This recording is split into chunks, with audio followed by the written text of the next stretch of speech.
ಇದು ಜೆರೇನಿಯಂ ಈ ಭಾಗದಲ್ಲಿ ಬಹಳ ಹೊಸ ಒಂದು ಬೆಳೆ ಇದು. ಸಾಕಷ್ಟು ಬೆಳೆಗಳನ್ನು ಬೆಳಿತೀವಿ. ಹೊಸ ಬೆಳೆಗಳನ್ನು ಹುಟ್ಟು ಹಾಕ್ತಕ್ಕಂಥದ್ದು ಯುವಕರ ಮೇಲೆ ಪರಿಣಾಮ ಆಗ್ತಕ್ಕಂಥ ವ್ಯವಸ್ಥೆ ಒಳಗೆ ಈ ಜೆರೇನಿಯಮನ್ನು ಮಹಾರಾಷ್ಟ್ರದಿಂದ ಸ್ವಲ್ಪ ಮಾಹಿತಿಯನ್ನು ತೆಗೆದುಕೊಂಡು ಅದನ್ನು ಮಾಡಲಾಯಿತು. ಅವರು ಆಕಸ್ಮಿಕವಾಗಿ ಮಠಕ್ಕೆ ಬಂದಾಗ ಬೇರೆ ಮಾತಾಡ್ತಾ ಇರ್ಬೇಕಾದ್ರೆ ಕೃಷಿ ಅಧಿಕಾರಿ ಆದ್ದರಿಂದ ಅವರು ಇದನ್ನು ಜೆರೇನಿಯಮನ್ನು ಹೊಸ ವಿಚಾರವನ್ನು ನಮಗೆ ಕೊಟ್ಟರು. ಆಮೇಲೆ ನಮ್ಮಲ್ಲಿ ಅನಗಡಕರ್ ಅಂತ ಹೇಳಿ ಒಬ್ಬರು ಪ್ರೊಫೆಸರ್ ಇದ್ದಾರೆ, ಅವ್ರಿಗೆ ಮರಾಠಿ ಚೆನ್ನಾಗಿ ಬರೋದ್ರಿಂದ ಅವ್ರನ್ನ ಟ್ಯಾಕಲ್ ಮಾಡಿ ಇದು ಹಾಕೋ ಪದ್ಧತಿಗಳು ಎಲ್ಲವನ್ನು ನಾವು ಮಾಡಿಕೊಳ್ತಕ್ಕಂಥ ವ್ಯವಸ್ಥೆಯನ್ನು ಮಾಡಿಕೊಂಡ್ವಿ. 1 ಎಕರೆಗೆ ಇದಕ್ಕೆ ಸಸಿಗಳು ಬೇಕಾಗಿರೋದು ಅಂದರೆ 740 ಸಸಿಗಳು ಬೇಕಾಗ್ತಾವೆ 1 ಎಕರೆಯಲ್ಲಿ. ಅದನ್ನು ನಾವಿಲ್ಲಿ ಮಹಾರಾಷ್ಟ್ರದಲ್ಲಿ ನಾಗೂರ್ ಅಂತ ಒಂದದ, ಅವರಲ್ಲಿ ಒಂದು ಫ್ಯಾಕ್ಟ್ರಿನೂ ಹಾಕಿದ್ದಾರೆ. ಅದೆಲ್ಲವನ್ನ ನೋಡಿಕೊಂಡು ಬಂದು ನಮಗೆ ಮಾರ್ಕೆಟ್ ಅನುಕೂಲ ಆಗುತ್ತೆ ಅನ್ನೋ ಸಲುವಾಗಿ ನಾವು ಇದನ್ನು ಹಾಕಿ ಒಂದು ಪ್ರಯೋಗವನ್ನು ಮಾಡ್ತಕ್ಕಂಥ ವ್ಯವಸ್ಥೆಯನ್ನು ಮಾಡಿದ್ವಿ ನಾವೆಲ್ಲ. ಅದು ಒಟ್ಟು ಒಂದಕ್ಕೆ 7 ರೂಪಾಯಿ ಬೀಳ್ತಕ್ಕಂಥ ಒಟ್ಟು ವ್ಯವಸ್ಥೆ ಇದೆ. ಒಟ್ಟು 51,000 ರೂಪಾಯಿ ನಮಗೆ ಇದರಲ್ಲಿ ಖರ್ಚು. ಆಮೇಲೆ ಕೂಲಿ ಆಳುಗಳು ಎಲ್ಲ ಹಿಡ್ಕೊಂಡು 28,200 ರೂಪಾಯಿ ಖರ್ಚಾಗ್ತಕ್ಕಂಥ ವ್ಯವಸ್ಥೆ ಬರ್ತದೆ ಮೊದಲನೇ ಸತಿ. 2ನೇ ಸತಿಗೆ 3ನೇ ಸತಿಗೆ ಬರೋದಿಲ್ಲ ಅಷ್ಟು, ಯಾಕೆಂದ್ರೆ ಅವಾಗ ಆಳುಗಳು ಕಡಿಮೆ ಆಗ್ತವೆ. ಆಮೇಲೆ ಸಸಿ ತರೋದು ಮಾಡೋದು ಇದೆಲ್ಲ ಕಡಿಮೆ ಆಗ್ತದೆ. ಅದೇ ಸಸಿನೇ ಇರ್ತದೆ. ಡ್ರಿಪ್ ಕೊಡೋದ್ರಿಂದ, ಡ್ರಿಪ್ನಲ್ಲೇ ಔಷಧಿ ಕೊಡೋದ್ರಿಂದ ಬಹಳ ವ್ಯವಸ್ಥಿತವಾಗಿ ಅದು ಬೆಳೆಯುವಂಥ ವ್ಯವಸ್ಥೆ ಬರ್ತದೆ. ಒಂದು ಸತಿ ನಾವು ಅದನ್ನು ಹಚ್ಚಿದೀವಿ ಅಂತ ಹೇಳಿದರೆ ಸಂಪೂರ್ಣವಾಗಿ 3 ರಿಂದ 4, 5 ವರ್ಷಗಳವರೆಗೆ ನಾವು ಅದನ್ನು ಬೆಳೆಯನ್ನು ತೆಗೆದುಕೊಳ್ಳುವಂಥ ವ್ಯವಸ್ಥೆ ಬರ್ತದೆ. 1 ಎಕರೆಗೆ ಕಬ್ಬಿಗೆ ಸುಮಾರು 40-50 ಸಾವಿರ ರೂಪಾಯಿ ಬಂದರೆ ಇದು 80-82 ಸಾವಿರ ರೂಪಾಯಿ ಖರ್ಚನ್ನು ತೆಗೆದು ಉಳಿಯುವಂಥ ವ್ಯವಸ್ಥೆ ಬರ್ತದೆ. ಹೀಗೆ ರೈತನಿಗೆ ಇಂಥ ಒಂದು ಜೆರೇನಿಯಂ ಅನ್ನೋ ವ್ಯವಸ್ಥೆ ಭಾಳ ತುಂಬ ಚೆನ್ನಾಗಿ ಅನುಕೂಲವನ್ನು ಕೊಡ್ತಕ್ಕಂಥ ವ್ಯವಸ್ಥೆ ಬರ್ತದೆ. ಇದರ ಉಪಯೋಗ ಅಂತಂತ ಹೇಳಿದರೆ ಭಾಳಷ್ಟು ಜನ ಹಳೆ ಮೈಸೂರಲ್ಲಿ ಹೂವಿನ ಮಾಲೆಗೆ ಇದನ್ನು ಹಾಕ್ತಕ್ಕಂಥ ವ್ಯವಸ್ಥೆಯನ್ನು ಮಾಡ್ತಾರೆ. ಅಲ್ಲಿ ಅದಕ್ಕೆ ಪನ್ನೀರನ್ನು ಹೆಸರನ್ನು ಇಟ್ಟಿದ್ದಾರೆ ಅವರು. ಅಂದರೆ ಪನ್ನೀರ್ ಅಂದರೆ ಲಗ್ನದಲ್ಲಿ ಪನ್ನೀರನ್ನು ಗೊಜ್ತಾರೆ, ಘಮಾಸ್ತಾ ಇರ್ತದೆ ಅದು. ಅದೇ ದೃಷ್ಟಿಯಲ್ಲಿ ಇದನ್ನು ಮಾಲೆಗಳಿಗೆ ಹಾಕೋದ್ರಿಂದ ಆ ಮಾಲೆಗಳಲ್ಲೇ ಕೊಳ್ಳಲ್ಲಿ ಹಾಕೊಂಡಾಗ ವಾಸನೆ ಬರ್ತಕ್ಕಂಥ ವ್ಯವಸ್ಥೆ ಬರ್ತದೆ. ಅದನ್ನೇ ಇಲ್ಲಿ ಜೆರೇನಿಯಂ ಅಂತ ಮಾಡಿದ್ರಿಂದ ಇದು ಮಾರ್ಕೆಟ್ನಲ್ಲಿ ಬಹಳಷ್ಟು ಅನುಕೂಲತೆಗಳಿರ್ತಕ್ಕಂಥ ವ್ಯವಸ್ಥೆ ಇದೆ. 1 kg ರಸಕ್ಕೆ 12,000 ರೂಪಾಯಿ ಸಿಗತಕ್ಕಂಥ ಒಂದು ವ್ಯವಸ್ಥೆ ಇದು. ಇದು ಯಾತಕ್ಕೆ ಹೋಗುತ್ತೆ ಅಂದರೆ ಈ ಸೋಪ್ಗಳನ್ನು ತಯಾರು ಮಾಡ್ತಕ್ಕಂಥ ಸುಗಂಧ ದ್ರವ್ಯ ಏನಲ್ಲಿ ಇಲ್ಲಿ ಬರುತ್ತೆ, ಮತ್ತೊಂದು ಬರುತ್ತೆ, ಇವೆಲ್ಲವನ್ನ ಕ್ರೀಮ್ಗಳಿಗೆ ಇದಕ್ಕೆ ಹಾಕ್ತಕ್ಕಂಥ ವ್ಯವಸ್ಥೆ. ಸೇಂಟ್ ನಾವೆಲ್ಲ ಹೊಡ್ಕೊಳ್ತೀವಿ, ಆ ಸೇಂಟ್ನಲ್ಲಿ ಮಿಶ್ರಣ ಆಗ್ತಕ್ಕಂಥ ವ್ಯವಸ್ಥೆ. ಹೀಗಿದು ಮಾರ್ಕೆಟ್ನಲ್ಲಿ ಬಹಳಷ್ಟು ಎಲ್ಲ ದೃಷ್ಟಿಯ ಸುಗಂಧ ದ್ರವ್ಯಗಳಿಗೆ ಬರ್ತಕ್ಕಂಥ ವ್ಯವಸ್ಥೆಯನ್ನು ಆಗ್ತದೆ. ಪೌಡ್ರ್ಗಳಲ್ಲಿ ಮಿಕ್ಸ್ ಮಾಡ್ತಾರೆ. ಹೀಗೆ ಎಲ್ಲ ಥರದ ವಿಚಾರಗಳನ್ನು ಮಿಕ್ಸ್ ಮಾಡೋದ್ರಿಂದ ರೈತನಿಗೆ ಇದು ಒಳ್ಳೆ ಮಾರ್ಕೆಟ್ ಸಿಗತಕ್ಕಂಥ ಒಂದು ವ್ಯವಸ್ಥೆ ಬರ್ತದೆ. ಮೊದಲನೇ ಸಾರಿ ಒಟ್ಟು ನಮ್ಗೆ 55,000 ರೂಪಾಯಿ ಬಂದದೆ. ಮೊದಲನೇ ಸಾರಿ ನಮಗೊಂದು 1,000-1,500 ಸ್ವಲ್ಪ ಹೆಚ್ಚು ಕಡಿಮೆ ಆಗ್ತದೆ. ಯಾಕೆಂದರೆ ಮೊದಲು ಅದು ತರೋದು ಕೊಡೋದು ಎಲ್ಲ ಇದಾಗುತ್ತೆ, ಅದರಿಂದ ಅದಾಯ್ತು ಅದು. ಅದಕ್ಕೋಸ್ಕರವಾಗಿ 2 ವರ್ಷ ಬೆಳೆ ಲಾಭದಾಯಕವಾಗಿ ಬರ್ತಕ್ಕಂಥ ಒಂದು ವ್ಯವಸ್ಥೆ.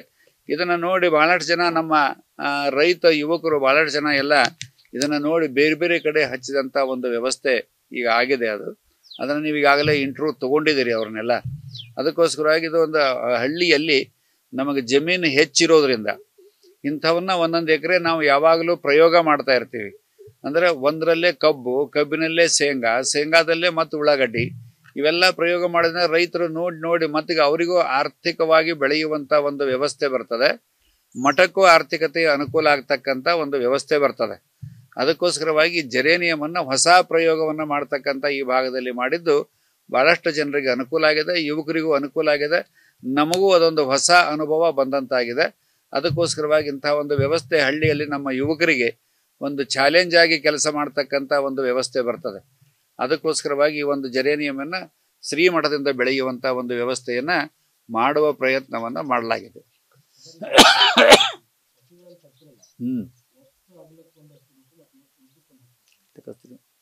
ಅಲ್ಲೇ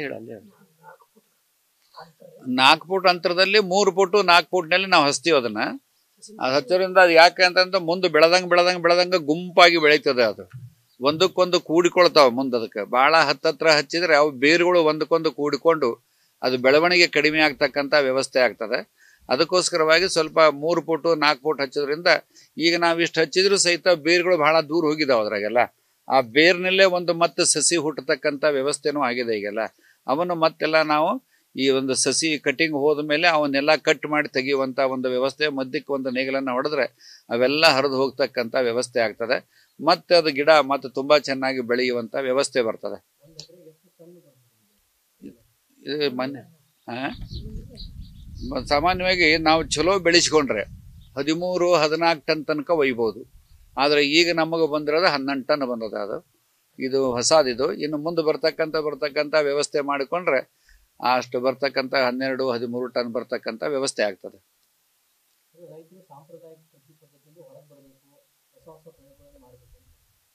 ಹೌದೌದು, ಅದು ಈಗ ಸಾಕಷ್ಟು ಹೊಸ ಪ್ರಯೋಗಗಳು ಬಂದಿದ, ಸಾಕಷ್ಟು ಸರ್ಕಾರದ ಅನುಕೂಲತೆಗಳು ಬಂದಿದ. ಅವನ್ನೆಲ್ಲ ಬಳಸಿಕೊಂಡು ಹೊಸ ಇಂಥ ಪ್ರಯೋಗ ಮಾಡೋದ್ರಿಂದ ಮತ್ತೆ ರೈತರಲ್ಲಿ ಆರ್ಥಿಕತೆ ತುಂಬ ಚೆನ್ನಾಗಿ ಆಗ್ತಕ್ಕಂಥ ವ್ಯವಸ್ಥೆ ಬರ್ತದೆ. ಈಗ ರೈತರಲ್ಲಿ ಹೊಸದು ಮಾಡ್ತಕ್ಕಂಥ ವಿಚಾರಗಳು ಈಗಿನ ಯುವಕರಲ್ಲಿ ಬರ್ತಾ ಇದೆ. ಅದು ಭಾಳಷ್ಟು ಜನ ಯುವಕರು ಭಾಳಷ್ಟು ಕಡೆ ನಾವು ನೋಡ್ತಾ ಇದ್ದೀವಿ. ಮೊದಲು ಒಂದು ಮನೆ ಕಟ್ಟಕ್ಕೆ ರೈತನಿಗೆ ಆಗ್ತಾ ಇದ್ದಿಲ್ಲ. ಈಗ ರೈತ ಬರೀ 5 ಎಕರೆ ಜಮೀನು ನಾವು ಬಹಳ ಉತ್ತಮವಾದ ಒಂದು ಮನೆಯನ್ನು ಕಟ್ಟಿಕೊಳ್ಳುವಂಥ ವ್ಯವಸ್ಥೆಯನ್ನು ಇವತ್ತು ನಾವು ನೋಡ್ತಾ ಇದ್ದೇವೆಲ್ಲ.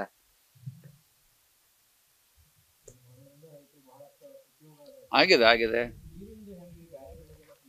ನೀರು ಭಾಳ ಕಡಿಮೆ ಆಗುತ್ತಲ್ಲ, ಡ್ರಿಪ್ ಕೊಡೋದ್ರಿಂದ ನೀರು ಭಾಳ ಕಡಿಮೆ ಆಗುತ್ತೆ. ದಿವಸಕ್ಕೆ 1 ತಾಸು ನಾವು ಕೊಟ್ಟರು ಸಾಕು. ಆಮೇಲೆ ಬೇಸಿಗೆ ಕಾಲದಲ್ಲಿ 1 ತಾಸು ಕೊಡ್ಬೋದು. ಮಳೆಗಾಲದಲ್ಲಿ ಮಳೆ ಬಿತ್ತಂದ್ರೆ ನೀರಿನ ಖರ್ಚೇ ಇಲ್ಲ. ಅದಕ್ಕೆ 1 ವಾರ 2 ವಾರ ನೀರಿನ ಖರ್ಚೇ ಇಲ್ಲ ಅದಕ್ಕೆಲ್ಲ.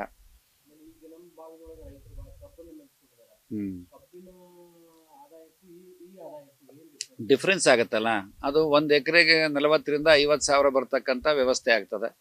ಇದು ವರ್ಷಕ್ಕೊಮ್ಮೆ, ಇದು ತಿಂಗಳ 3 ತಿಂಗಳಿಗೊಮ್ಮೆ ಬರೋದ್ರಿಂದ 80,000 ರೂಪಾಯಿ ಲಾಭ ಆಗ್ತಕ್ಕಂಥ 1 ಎಕರೆಗೆ ಬರ್ತದಲ್ಲ. ಮತ್ತು ಇದರಿಂದ ರೈತರಿಗೆ ಅನುಕೂಲ ಆಗುತ್ತೆ. ಮತ್ತು ಭೂಮಿ ಚಲೋ ಉಳಿಯುತ್ತೆ, ಬಿಸಿಲು ತಿಂತದೆ. ಬಿಸಿಲಿನಲ್ಲಿ ನೀರು ಡ್ರಿಪ್ ಕೊಡೋದ್ರಿಂದ ಅದರಲ್ಲಿ ಭೂಮಿಯಲ್ಲಿ ತಾಕತ್ತು ಹೆಚ್ಚಾಗತ್ತೆ. ಅದು ನೀರು ಕುಡಿದು ತಾಕತ್ತು ಕಡಿಮೆ ಆಗುತ್ತೆ ಅದರಲ್ಲಿ. ಇವೆಲ್ಲವೂ ಲಾಭಗಳು ರೈತನಿಗೆ ಆಗ್ತಕ್ಕಂಥ ವ್ಯವಸ್ಥೆಯಲ್ಲಿದೆ. ಇದೆಲ್ಲ ಇದು ಜಿರೇನಿಯಂ ಒಂದು ಸೌಂದರ್ಯವರ್ಧಕರಿದೆ.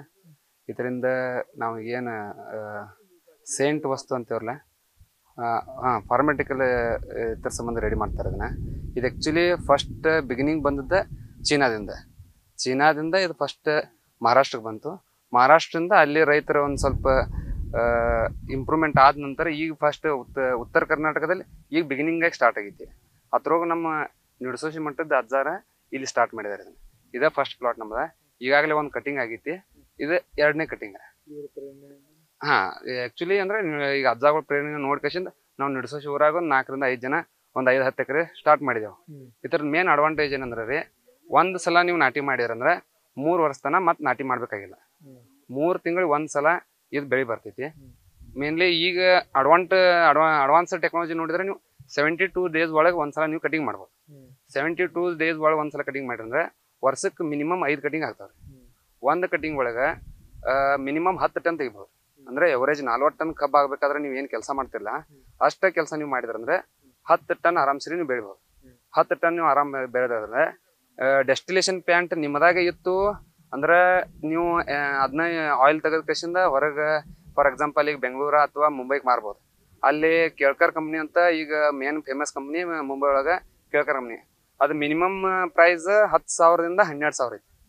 ಇವನ್ ನಿಮ್ಮ ಡೆಸ್ಟಿಲೇಷನ್ ಪ್ಲಾಂಟ್ ಇತ್ತಂದ್ರೆ ನೀವು 10,000ರಿಂದ 12,000 ರೂಪಾಯಿಗೆ ಮಾರಿರಪ್ಪ ಅಂತಂದ್ರೆ ಮಿನಿಮಮ್ 10,000 ಹಿಡಿದ್ರೂ 1 ಎಕರೆಗೆ 3 ತಿಂಗಳಿಗೆ 1 ಕಟಾವು. ಫಸ್ಟ್ ಕಟಾವ ನಾಟಿ ಮಾಡಿದ 4 ತಿಂಗಳ ತನಕ ಆಗ್ತೈತಿ.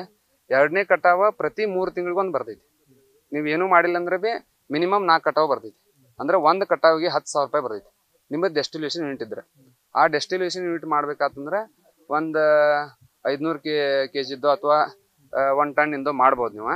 10ರಿಂದ 12 ಲಕ್ಷ ರೂಪಾಯಿ ಈಗಿನ ಒಂದು ಕೊಟೇಶನ್ ನಡೆದೈತಿ. ಇಲ್ಲ ಅಂದ್ರೆ ನೀವು ಮಾಡ್ಬೇಕಂತಂದ್ರೆ ನಿಮಗೆ ನಿಯರ್ ಯಾರು ಅದಾರು ಡೆಸ್ಟಿನೇಷನ್ ಹಿಡಿದವ್ರ ಯಾರು ತಯಾರಿಕೆ ಮಾಡ್ತಾರಲ್ಲ ಅವ್ರು ಭೇಟಿ ಮಾಡ್ಬೋದು. ಅಲ್ಲೂ 2 ರೀತಿ ಆಪ್ಷನ್ ಅದಾವ. ಈಗ ಏನು ಮಹಾರಾಷ್ಟ್ರ ಒಳಗೆ ರೇಟ್ ನಡೆದೈತಿ 5,000 ರೂಪಾಯಿ ಪರ್ ಟನ್. ಅಂದ್ರೆ ನಾವ್ ಈಗ ಏನು ಸೇಲ್ ಮಾಡಿದೇವಲ್ಲ ಇದು 5,000 ರೂಪಾಯಿ ಪರ್ ಟನ್ ಸೇಲ್ ನಡೆದೈತಿ. ಇವನ್ ಇಲ್ಲ ಅಂದ್ರೆ ನೀವು ಅವ್ರ ಡೆಸ್ಟಿಲೇಷನ್ ಕಾಸ್ಟ್ ಕೊಟ್ಟಕಸಿಂದ 3,500 ರೂಪಾಯಿ ಡೆಸ್ಟಿಲೇಷನ್ ಕಾಸ್ಟ್ ಕಷ್ಟ ನೀವು ಅದನ್ನ ಪರ್ಚೇಸ್ ಮಾಡ್ರಂದ್ರೆ ನಿಮಗೆ ಈಗ 12,000 ರೂಪಾಯಿ ರೇಟ್ ಇದ್ದ 8,000 ರೂಪಾಯಿದಂಗೆ ಸಿಗ್ತೈತಿ ರೈತರಿಗೆ. ಆ ಆಯಿಲ್ ನಾವು ಕೇಳ್ಕರ್ ಕಂಪ್ನಿ ಅವ್ರಿಗೆ ಅದು ನಾವ ಸ್ವತಃ ಹೋಗಿ ಕೊಟ್ಟು ಅಂದ್ರೆ 8,000 ರೂಪಾಯಿ ಡೆಸ್ಟಿಲೇಷನ್ ಕಾಸ್ಟ್ ನಿಮ್ಗೆ ಹಾಕಕ್ಕಾಗಲಿಲ್ಲ ಅಂದ್ರೆ 3,500 ನೀವು ಅವ್ರಿಗೆ ಪ್ರೊಸೆಸಿಂಗ್ ಕಾಸ್ಟ್ ಕೊಡೋದು. ಆ 3,500 ರೂಪಾಯಿ ಕೊಟ್ಟರೆ ನಿಮಗೆ 8,000 ರೂಪಾಯಿ ಉಳಿದೈತಿ. ಒಂದು ಕಟಾವಿಗೆ 80,000 ರೂಪಾಯಿ ನಿಮ್ಗೆ ಉಳಿದೈತಿ. 8 4 32 ಅಂದ್ರೆ 3,20,000 ರೂಪಾಯಿ ಇತ್ತರದ ನಿಮ್ಗೆ 4 ಕಟಿಂಗ್ ಸಿಗ್ತೈತಿ. ಅದು ಯಾವಾಗ ನೀವು ಮಿನಿಮಮ್ 10,000 ರೂಪಾಯಿ ಮಾಡಿದಾಗ 10 ಟನ್ ಮಾಡಿದಾಗ ಅಂದ್ರೆ 40 ಟನ್ನಿಂದ 3,20,000 ರೂಪಾಯಿ ಆಗ್ತೈತಿ ಟೋಟಲ್. ಈಗ ನೀವು ಕಬ್ಬಿಗೆ ಹೋಲಿಸಿರಂದ್ರೆ ನೀವು ನಾರ್ಮಲ್ ನಮ್ಮ ರೈತರು ಏನು ಬೆಳಿತಾರಲ್ಲ ಮಿನಿಮಮ್ ಆದ್ರೆ 50 ಟನ್ ಬೆಳಿತಾರೆ. 50 ಟನ್ನಿಂದ ಎಷ್ಟಾದ್ರು 3,000 ರೂಪಾಯಿ ಇಳುವರಿ ಕೊಟ್ಟಾಗ 3,000 ರೂಪಾಯಿ ರೇಟ್ ಕೊಟ್ಟಾಗ 1,50,000 ರೂಪಾಯಿ ಆಗ್ತೈತಿ. ಅದ್ರ ಖರ್ಚು ಎಲ್ಲ ನೀವು ತೆಗೆದ್ರಿ ಅಂದ್ರೆ ನಿಮಗೆ ಮ್ಯಾಕ್ಸಿಮಮ್ 1 ಲಕ್ಷ ರೂಪಾಯಿ ಉಳಿತೈತಿ. ಇಲ್ಲಿ ನೀವು ಅದನ್ನ ನೀವು ಮಾಡ್ರಂದ್ರೆ ಮಿನಿಮಮ್ 2 ಲಕ್ಷ ರೂಪಾಯಿ ಉಳಿತೈತಿ. ಹಾ ಅಂದ್ರೆ 50% ನಿಮ್ಮದು ಮಾರ್ಕೆಟ್ ಅಂದ್ರೆ ನಿಮ್ದು ಏನೈತಿರಲ್ಲ ಹೆಚ್ಚಾಗ್ತೈತಿ. ಮತ್ತೆ ಇದ್ರೊಳಗೆ ನೀವು ನಡಬಟ್ಟೆ ಏನ್ ಮಾಡ್ಬೋದು, 4 ರಿಂದ 4.5 ಫೂಟ್ರಿಂದ ನೀವು ಲೆಂತ್ ಮಾಡ್ಕೊಂಡ್ರಿ ಅಂದ್ರೆ ಯಾರ ಈಗ ಸಣ್ಣ ರೈತರ ಅದಾರು, ನಮ್ದು 1 ಎಕರೆ ಐತಿ, 1.5 ಎಕರೆ ಐತಿ, 2 ಎಕರೆ ಐತಿ, 40 ದಿವ್ಸನಾಗ 45 ದಿವ್ಸನಾಗ ಬರುವಂತ ತರಕಾರಿ ಬೆಳೆಗಳು ಅದಾವು, ಅಥವಾ ಸೋಯಾಬೀನ್ ಐತಿ, ಮಿಶ್ರ ಕ್ರಾಪ್ಗಳು ಮಾಡ್ಕೊಂಡ್ ಕಸಿಂದ ಇದು ಫಿಕ್ಸ್ ಇರ್ತೈತಿ. ನಿಮ್ಮ 3 ತಿಂಗಳಿಗೊಂದು ಡಿಪಾಸಿಟ್ ಬರ್ತೈತಿ. ಅದಾದ ನಂತರ ನೀವು ಸಣ್ಣ ಯಾವ್ಯಾವ ನಿಮ್ಗೆ ಬೆಳಿಬೇಕಲ್ಲ ಅವನ ಹತ್ರ ನಡಬಟ್ಟಿ ತಕೋಬಹುದು ನೀವು. ನನ್ನ ಹೆಸರು ಬಾಳಗೌಡ ಪಾಟೀಲ್ ರೀ, ನಿಡ್ಸೋಸಿ ಗ್ರಾಮ, ಹುಕ್ಕೇರಿ ತಾಲೂಕು ನಿಡ್ಸೋಸಿ ಗ್ರಾಮದವರು. ನಾವು ಮೊದಲು ಈ ಬೆಳೆಯನ್ನು ಶ್ರೀಮಠದ ಹೊಲದಲ್ಲಿ ಹರಗಾಪುರ ಗಡದ ಹತ್ರ ಇರೋ ಹೊಲದಲ್ಲಿ ನೋಡಿದ್ವಿ. ಉತ್ತರ ಕರ್ನಾಟಕದಾಗ ಮೊದಲ ಬಾರಿಗೆ ಹಚ್ಚಿದ್ರು ಅಜ್ಜವರು. ಇದು ಜಿರೇನಿಯಂ ಬೆಳೆ ಅಂತ. ಇದನ್ನು ನೋಡಿ ನಾವು ಇವರಿಂದ ಪ್ರೇರೇಪಣೆಗೊಂಡು ನಾವು 1 ಎಕರೆ ಮಾಡಿದ್ದೀವಿ ರೀ. ನಾವು ಫಸ್ಟ್ ತಂದಿದ್ದು ಪುಣೆಯಿಂದ 6 ರೂಪಾಯಿ ಒಂದು ಸಸಿ ತಂದಿದ್ವಿ. ಈಗ ತಂದು ಈಗ 1.5 ಮಂತ್ ಆಗಿದೆ ರೀ ನಾವು ಹಚ್ಚಿ. ಇವಾಗ ಇದರಿಂದ ಮೊದಲಂತರ ಈಗ ನಾವು ಒಮ್ಮೆ ಹಚ್ಚಿದ್ರೆ 3 ವರ್ಷ ಹಚ್ಚು ಇದನ್ನಿಲ್ಲ. ಅಂದ್ರೆ ಮತ್ತೊಂದು ಸರ್ತಿ ಬೇರೆ ಬೆಳೆ ಹೆಂಗೆ ನಾವು ಬಿತ್ತೀವಲ್ಲ ರೀ, ಆ ಬಿತ್ತೋದು ಅವಶ್ಯಕತೆ ಇಲ್ಲ. ಒಮ್ಮೆ ಹಚ್ಚಿದ್ರೆ 3 ವರ್ಷ ನೀವು ಕಂಟಿನ್ಯೂ 3 ತಿಂಗಳಿಗೆ ಕಟಾವು ಮಾಡ್ತಾ ಹೋಗ್ಬೋದು ರೀ. ಇದರಿಂದ ಇನ್ನೊಂದು ಏನಾಗ್ತೈತೆ ಅಂದ್ರೆ ನಮಗೆ ಖರ್ಚು ಕಡಿಮೆ ಆಗ್ತೈತಿ. ಯಾವ ರೀತಿ ಅಂದ್ರೆ 3 ತಿಂಗಳಿಗೆ ನಾವು ಬಿತ್ತಬೇಕು, ಗೊಬ್ಬರ ಹಾಕಬೇಕು, ಮತ್ತು ನೇಗಿಲ ಹೊಡಿಬೇಕು, ಅದೆಲ್ಲ ಏನೂ ಇರಲ್ಲ ರೀ. ಒಮ್ಮೆ ಹಚ್ಚಿದ್ರೆ ನಾವು ಪ್ರತಿ 3 ತಿಂಗಳಿಗೆ ಕಟ್ ಮಾಡ್ಕೊತ ಹೋದ್ರೆ ಎಷ್ಟು 50,000 ರಿಂದ 60,000 ಇನ್ಕಮ್ ಬರ್ತದೆ ರೀ. ಪ್ಲಸ್ ಖರ್ಚು ಏನೂ ಇರಲ್ಲ ರೀ. ಯಾಕಂದ್ರೆ ನಾವು ಔಷಧ ಗೊಬ್ಬರ ಅಷ್ಟೇ ಕೊಡಿದ್ವಿ. ಅದು ಬೇರೆ ಬೆಳೆಗೆ ಯಾವ ರೀತಿ ನಾವು ಗೊಬ್ಬರ ಕೊಡ್ತೀವಿ ಆ ರೀತಿ ಏನೂ ಬೇಕಾಗಿಲ್ಲ. ಮತ್ತು ಇದಕ್ಕೆ ಔಷಧ ಸ್ಪ್ರೇ ಅದು ಕಡಿಮೆ ಇದೆ. ಅಂದ್ರೆ ಬೇರೆ ಬೆಳೆಗೆ ನಾವು ಕೀಡಿ ಅವು ಇವೆಲ್ಲ ಕಾಟ ಜಾಸ್ತಿ ಇರ್ತದೆ ರೀ. ಇದಕ್ಕೆ ಎಷ್ಟು ಬೇಕೋ ಅಷ್ಟು ಹತ್ತಲ್ಲ ರೀ ಯೂಸ್ ಅಂತಂದ್ರೆ ಭಾಳ ಆದ್ರೆ ನಿಮ್ಗೆ ಔಷಧ ಗೊಬ್ಬರ ಸೇರಿ ಒಂದು 5,000 ರಿಂದ 6,000 ರೂಪಾಯಿ ಬರ್ತದೆ ರೀ ಒಂದು ಸರ್ತಿ. ಆಮೇಲೆ ಮತ್ತೆ ಯಾವ್ದು ಬೇಕು ರೀ ಈಗ ಕಬ್ಬಿಗೆ ಏನು ಹೆಂಗಿತ್ತು ರೀ, ನಿಮಗೆ ಮಿನಿಮಮ್ ಕಬ್ಬು ಒಂದು ಸರ್ತಿ ಪೀಕ್ ಮಾಡಿದ್ರೆ 12 ತಿಂಗಳು ಬೇಕು ರೀ. 12 ತಿಂಗಳು ಆದಮೇಲೆ ಅದು ಹೋಗಿ ನಮಗೆ ಬಿಲ್ ಬರೋಕೆ 14 ರಿಂದ 15 ತಿಂಗಳು ಆಗ್ತದೆ ರೀ. ಬಟ್ ಇದು ಆ ರೀತಿ ಅಲ್ಲ ರೀ. ನೀವು 1 ವರ್ಷ ಕಾಯೋ ಅವಶ್ಯಕತೆ ಇಲ್ಲ ರೀ. 1 ವರ್ಷದಾಗ ನೀವು 3 ರಿಂದ 4 ಬ್ರೀಡ್ ತಗೋಬೋದು ರೀ. 3 ರಿಂದ 4 ಬ್ರೀಡ್ ಆದ್ರೆ 50,000ದಂಗೆ 2 ಲಕ್ಷ ರೂಪಾಯಿ ಆಯ್ತು ರೀ. 4 ಬ್ರೀಡ್ ಹಿಡಿದ್ರು 50,000. ಹಾಂ ನಾನು ಕಡಿಮೆ ಹೇಳ್ತಾ ಇರೋದು. ಬಟ್ 1 ಎಕರೆಗೆ 50,000ದಿಂದ 4 ಸರ್ತಿ ಅಂದ್ರೆ ವರ್ಷಕ್ಕೆ 2 ಲಕ್ಷ ರೂಪಾಯಿ ಆಯ್ತು. ಬಟ್ ಕಬ್ಬಿಂದ ಎಷ್ಟು ಆಗ್ತದೆ ರೀ, 50 ಟನ್ ಹಿಡಿದ್ರೂ ವರ್ಷಕ್ಕೆ ನಾವು ವೇಟ್ ಮಾಡ್ಬೇಕಾಗ್ತೈತಿ. ಅಷ್ಟು ಇನ್ಕಮ್ ಆಗೋದಿಲ್ಲ ರೀ. ನಮ್ಮ ಊರಲ್ಲಿ 5 ಜನ ಮಾಡೀವಿ ರೀ. ನಾನು, ಬಾಳಗೊಂಡ್ರ ಪಾಟೀಲ, ಸುನಿಲ್ ಅವರು, ಅನಿಲ್ ಅವರು. ಹಾಂ, ಸ್ವಾಮೀಜಿ ಅವರು ಫಸ್ಟ್ ಅವ್ರು ಹಚ್ಚಿದ್ರು ರೀ. ನಾವು ಇಲ್ಲಿ ಯಾವುದೋ ಒಂದು ಕೆಲಸಕ್ಕೆ ನಿಮಿತ್ತ ಬಂದಾಗ ನೋಡಿದ್ವಿ ರೀ. ಇದೇನು ಅಂಥೇಳಿ ನಾವು ಮಠಕ್ಕೆ ಹೋಗಿ ಎಂಕ್ವೈರಿ ಮಾಡಿದ್ವಿ. ಅವಾಗ ಅಜ್ಜಾರು ಕರ್ಸಿ ಹೇಳಿದ್ರು, ಹಿಂಗೆ ನಾವು ಮಹಾರಾಷ್ಟ್ರದಿಂದ ತಂದು ಮಾಡೀವಿ, ನೋಡ್ರಿ ಅಂಥೇಳಿ. ಮತ್ತು ಬಂದು ಮತ್ತೊಂದು ಸರ್ತಿ ನಾವೆಲ್ಲ ಪರಿಶೀಲನೆ ಮಾಡಿದಾಗ ಇದೇನೋ ನಮಗೆ ಚಲೋ ಅನ್ನಿಸ್ತು ರೀ. ಯಾಕಂದ್ರೆ ಖರ್ಚಿಲ್ಲ, 3 ವರ್ಷ ಮಾಡ್ಬೋದಿಲ್ಲ. ಒಂದೊಂದು ಕಡೆ ನಾಸಿಕ್ ಸೈಡ್ ನಾವು ಎಂಕ್ವೈರಿ ಮಾಡಿದಾಗ 3 ವರ್ಷ, ಆಮೇಲೆ ನಾಸಿಕ್ ಸೈಡ್ 5 ವರ್ಷ ಮಾಡಿದವ್ರು ಅದಾರ ರೀ. ಬಟ್ ನಾವು ನೋಡೋಣ ರೀ, ಈಗ ಫಸ್ಟ್ ಟೈಮ್ ಐತಿ. ಈಗ ನಾವು ಇಂಪ್ರೂವ್ಮೆಂಟ್ ಮಾಡಿದ್ರೆ 5 ವರ್ಷ ಮಾಡೋ ವಿಚಾರದಾಗ ಐತ್ರಿ ನಮ್ಮದು. ಹಾಂ, ಆಲ್ರೆಡಿ 1 ಬ್ರೀಡ್ ಹೋಗೈತೆ ರೀ. ಈಗ ಅವ್ರದ್ದು 1 ಬ್ರೀಡ್ ಹೋದಾಗ 12-13 ಟನ್ ಆಗಿತ್ತಂದ್ರಿ. ಬಟ್ ಫಸ್ಟ್ ಟೈಮ್ ಕಡಿಮೆ ಇರ್ತದೆ ರೀ. 2ನೇ ಬ್ರೀಡ್ 3ನೇ ಬ್ರೀಡ್ 15 ರಿಂದ 20 ಟನ್ ತನಕ ಹೋಗ್ತೈತೆ ರೀ 1 ಎಕರೆಗೆ. ಭಾಳ ಉಪಯೋಗ ಐತ್ರಿ. ಯಾಕಂದ್ರೆ ಕೆಲ್ಸಕ್ಕೆ ಮೊದಲೇ ಈಗಿನ ಟೈಮ್ದಾಗ ಆಳುಗಳು ಸಿಗ್ತಾ ಇಲ್ಲ ರೀ. ಆಳುಗಳು ಅವಶ್ಯಕತೆ ಹತ್ತಲ್ಲ ರೀ. ಒಂದು ಸರ್ತಿ ಪ್ರತಿ 3 ತಿಂಗಳಿಗೆ ಕಟ್ ಮಾಡೋದಷ್ಟೇ. ನಡುಕ್ಕೆ ಕಸನೂ ಆಗಲ್ಲ ರೀ ಇದ್ರಾಗ. ಮೇನ್ ಅಂತಂದ್ರೆ ಬೇರೆ ಬೆಳೆಗತ್ಲೆ ಕಸ ತೆಗಿಬೇಕು, ಆಮೇಲೆ ಎಡೆಗುಟ್ಟಿ ಹೊಡಿಬೇಕು, ಅವೆಲ್ಲ ಏನು ಖರ್ಚಿರಲ್ಲ ರೀ. ಹೂ ಚೂಟಿದ್ರೆ ನಿಮ್ಗೆ ಮತ್ತೆ ಹೊಡಿತೈತೆ ರೀ. ಇಲ್ಲ ಅಂತಂದ್ರೆ ಅದೇನು ಮಾಡ್ತೈತಿ, ಹೂ ಎಲ್ಲ ರಸ ಇರ್ಕೊಂಡು ಅದು ಕೆಳಗಿಂದೆಲ್ಲ ಒಣಗಿಸ್ತೈತಿ, ಮತ್ತು ಹೊಡೆಯಲ್ಲ ರೀ ಅದು ಬೆಳೆ. ಕೇಳ್ಬೇಕು ರೀ.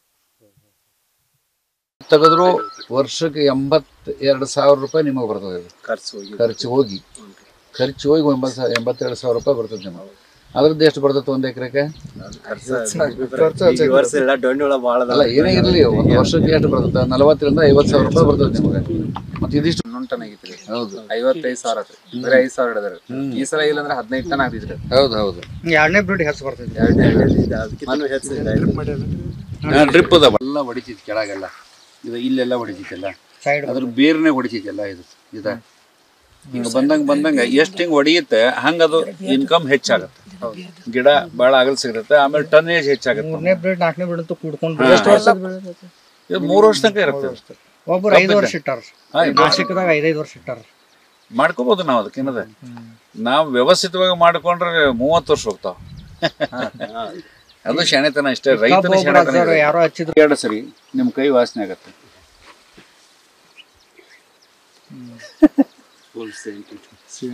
ಮತ್ತೇನ್ರಿ ಹೊಳೆ ನಮ್ಗೆ ನೆಗಲ ಹೊಡಿಯೋದ್ರಿ ಇದಾ ಮಾಡೋದ್ರಿ ತೆನ್ನಿವಲ್ರಿ ಹಚ್ಚಾಕತ್ತಿದ್ದು ಆಗ ಕಟಾವ್ ಬೈತ್ರಿ ಅದ ನಾವ್ ಬಿಡ್ಬೇಕಪ್ಪ ಅಂತ ಹಿಂಗ ಅನ್ಸಿತ್ರಿ ಅದ. ಅಜ್ಜಾರಿಗೆ ಏನು ಹೇಳಿದ್ರೆ ಸಿಟ್ಟು ಬರ್ಬೋದು, ಇವ್ರು ಮಡ್ದವ್ರ ನನಗೆ ಬಂದು ಹೇಳಿದ್ರು ಹಚ್ಬೇಡ್ರಿ ನೀವು ಅಂತ. ಹೌದು, ನನಗೆ ಬಂದು ಹೇಳಿರಿ ಇಲ್ರಿ ನಾ ಹಚ್ಚಿನ ನೀವ್ ಹಚ್ಚಿರ ಮತ್ತೆ ಅಜ್ಜಾರ ನಮಗ್ ಬೇನ್ ಅಂತಾರ. 85,000 ರೂಪಾಯಿ ಬೈತ್ರಿ ಆಗತ್ತಿರ.